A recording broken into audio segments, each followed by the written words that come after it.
Good day everyone, we are Group 2. We are reporting Lesson 12 about global migration.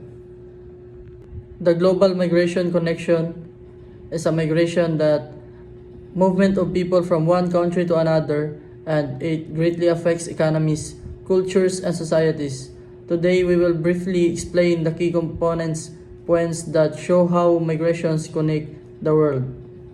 Global migration means people crossing borders to live, work, or study in another country.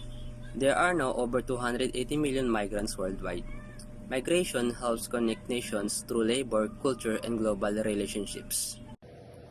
Why people migrate?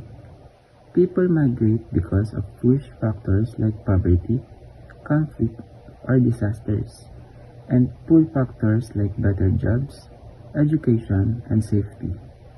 These reasons motivate individuals and families to move and start a new life. Most countries benefits from migration through added workforce, skills, and labor support. Migrants will fill job shortage in healthcare, construction, agriculture, and services. They also contribute to tax and economic growth. For home countries, migration brings remittance to support families and communities. However, it can also lead to brain drain when skilled workers leave, affecting local industries and development.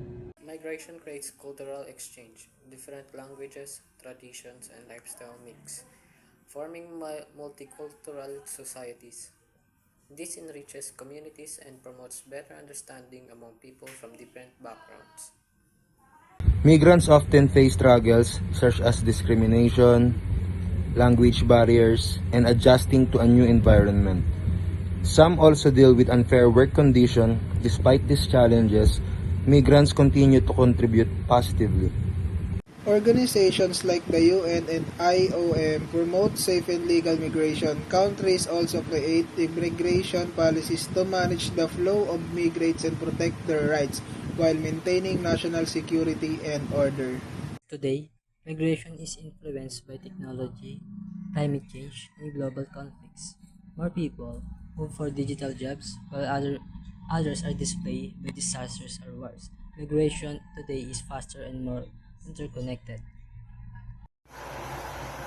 In summary, global migration connects the world through economic, social, and cultural ties. It brings both opportunities and challenges to countries and individuals. Understanding migration helps build cooperation and a more inclusive global society.